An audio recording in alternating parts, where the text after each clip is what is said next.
Alors, chers camarades, dans cette vidéo, j'aimerais vous parler de Alassane Dramane Ouattara, le président actuel de la République de Côte d'Ivoire.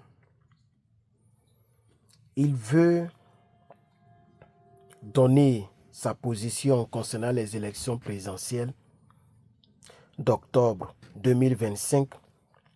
Il veut donner sa position en août, c'est-à-dire 2 mois. Même pas 2 mois, puisque si on enlève août seulement, c'est déjà en octobre. Donc, on va dire 1 mois. Janvier, février, mars, avril, mai, juin, janvier, février, mars, avril, mai, juin, juillet, août. Ça, c'est le 8e mois. Les élections ont lieu le 10e mois.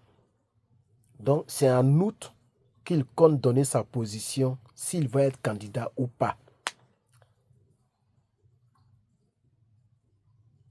Vraiment, je me demande, en réalité, ce type, il est très peureux. Malgré qu'il a toute l'armée, il a des rebelles, des chefs rebelles, des tueurs en gage autour de lui. Puisque tous les tueurs du côté de Guillaume Soro, de la rébellion de Guillaume Soro, sont tous avec lui. Il contrôle la justice. Il contrôle même toute la Côte d'Ivoire et tous les Ivoiriens. Il est assis sur eux comme ça. Malgré ça, il a toujours peur. Il a peur d'annoncer sa candidature très tôt. Et ça a été toujours sa méthode. Vraiment, je pense que le gars là, il est très peureux. Si les Ivoiriens l'effraient un peu, il va sauter clôture. Si vous l'effrayez un peu, il va sauter clôture. C'est dommage que tous nos leaders, personne n'est capable de lancer un appel sérieux. Et les gens pensent que c'est par la politique qu'ils vont enlever ce type-là au pouvoir. Ce qui est une erreur très grave. Puisque le président Laurent Gbagbo a été clair lui-même. Il dit Alassane Ouattara est un menteur. Ne faites pas attention à son esbrouf. C'est parce qu'il est menteur qu'il n'est jamais parvenu au pouvoir. Et vous savez très bien que le pouvoir qu'Alassane Dramane Ouattara a aujourd'hui en Côte d'Ivoire, c'est un pouvoir acquis au prix du sang des Ivoiriens. Le sang des Ivoiriens est versé. Beaucoup d'Ivoiriens sont sous terre, là où je te parle. Beaucoup de citoyens ivoiriens sont des squelettes. Beaucoup de filles, beaucoup de jeunes hommes, beaucoup de femmes, beaucoup d'enfants sont des squelettes, là où je te parle. Ces personnes ont été surprises. La mort les a surpris, comme le disait le fameux Blé Goudé. Des gens qui ont fui la mort, qui sont allés à l'église, mais hélas, la mort les a trouvés là-bas. Imbibés d'essence, incendiés vivants. Voici ce que les hommes de Soroguium ont fait pour qu'Alassane soit assis là où il est. Mais malgré ça, il a toujours peur. Donc, chers Ivoiriens, je voudrais vous informer que Alassane Ouattara, Dramane, veut donner son point de vue en août. C'est en août qu'il va donner sa décision si oui ou non il sera candidat. Vous voyez, pendant ce temps, les Ivoiriens seront dans la confusion. Est-ce que Dramane ferait un 4e mandat? Est-ce qu'ils vont choisir quelqu'un d'autre? Et pendant ce temps, ils vont continuer d'arrêter les leaders. Pendant ce temps, ils vont continuer d'intimider les Ivoiriens. Pendant ce temps, ils vont continuer d'utiliser la justice. Pendant ce temps, ils vont activer les encagoulés pour aller prendre les Ivoiriens chez eux à la maison. Pendant ce temps, Téné Birahima va activer ses gars pour pouvoir martyriser les Ivoiriens. Vraiment, j'ai très pitié pour la Côte d'Ivoire. Ça me fait très mal. Notre pays, normalement, ne mérite pas ça. On a tellement été gentil envers les étrangers. En Côte d'Ivoire, normalement, on ne mérite pas ce qui nous arrive. Mais c'est une leçon à retenir pour une très, très, très longue date. Je pense que nos dirigeants futurs ne feront plus ce que nos dirigeants passés ont fait, comme les Bédier, comme les Oufoué, etc.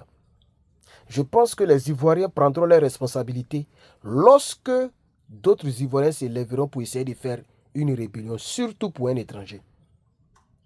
Les Ivoiriens prendront leurs responsabilités pour ne plus permettre la prospérité d'aucune rébellion que ce soit. Un rebelle reste toujours un rebelle. Cette leçon, vous devez la retenir. Dieu seul sait quand et comment Dramane quittera le pouvoir. En 2025, si vous dormez, vous écoutez les Makosso, les gens sont en train de vous distraire. Ils vont tout faire pour créer encore des buzz. Ils vont non seulement acheter des hommes politiques au sein de l'opposition, ils vont préparer leur deuxième KKB. Comme ça, si toute l'opposition ne veut pas aller aux élections tant que la liste électorale n'est pas révisée, ils vont utiliser ce dernier pour aller aux élections pour valider les 4e mandats. Vous savez très bien que la commission électorale indépendante actuelle ne proclamera personne victorieuse, ne proclamera personne vainqueur, à part Alassane Ouattara. Vous le savez très bien. Donc, aucune politique ne peut enlever cela au pouvoir. Je vois plusieurs Ivoiriens qui disent qu'Herman, tu n'es plus motivé. Tu ne parles plus trop de Gbagbo Laurent. Tu ne parles plus trop du PPACI. Tu ne défends plus trop les Ivoiriens. Mais je fais mes efforts. Mais je ne peux pas mettre toutes mes forces dans une chose qui est vraisemblablement prévisible. Un bon lecteur politique sait que va savoir directement qu'en 2025, cette année-là, en octobre, c'est Dramane qui sera président. C'est lui qui vont proclamer président. Ne nous voilons pas la face. C'est clair que Alassane Dramane Ouattara fera tout pour garder le pouvoir. Et je vous ai à maintes reprises dit pourquoi. Je vous ai expliqué qu'il cherchera à garder le pouvoir, parce que s'il quitte le pouvoir, la CPI va le biper. La CPI va le juger. Et lui, s'il va devant la justice, il va rester là-bas. Il va rester parce que dès qu'on le prend, ils vont prendre Guillaume Soro.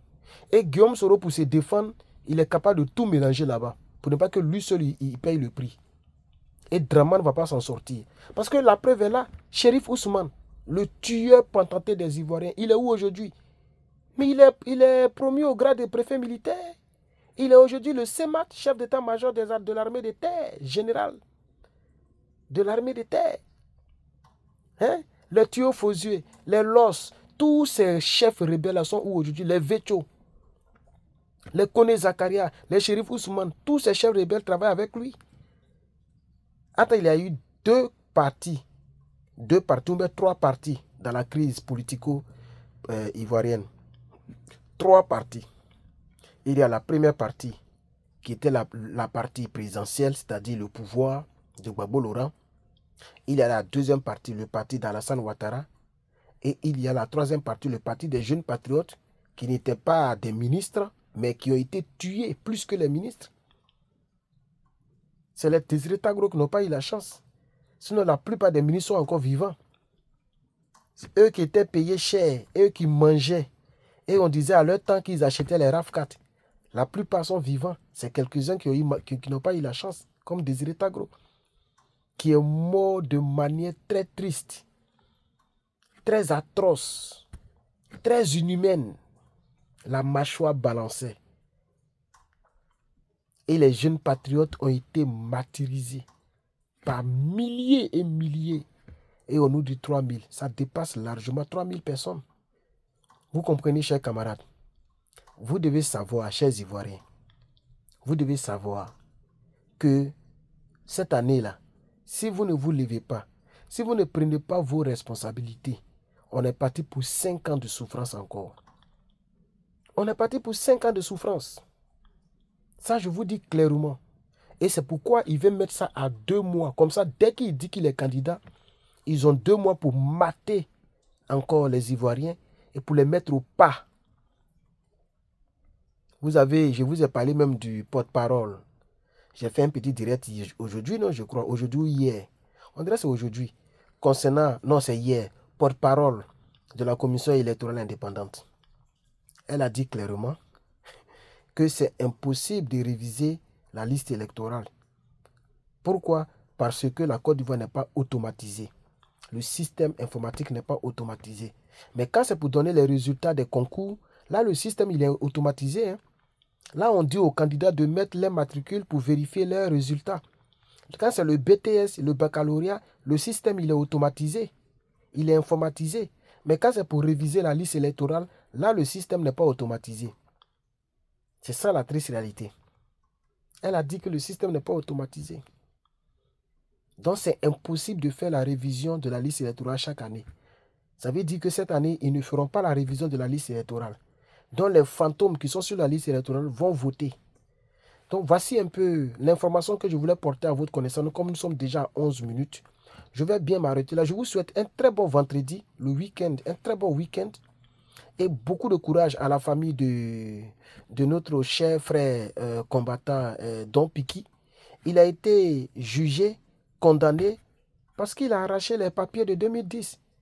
Don Piki ne peut pas financer une déstabilisation. Il n'a pas financé quoi que ce soit. C'est l'acte de bravoure qu'il a posé pour les Ivoiriens. C'est ça qu'il envoie aujourd'hui. Bon, il ne va pas en prison physiquement, mais c'est ça qui le fait condamner à 10 ans et 5 ans de privation de ses droits civils. C'est ça la triste réalité. Et donc, Yako à la famille PPACI, Yako particulièrement à la famille biologique, à la famille, aux frères et enfants et tout, de Damana Adea Pikas. Pour l'heure, je vais vous dire au revoir. Je suis Herman le Patriote. Voilà, vérifiez si vous avez activé la cloche des notifications ou si vous êtes abonné. Abonnez-vous pour ne rien manquer des informations africaines et internationales. Je vous remercie.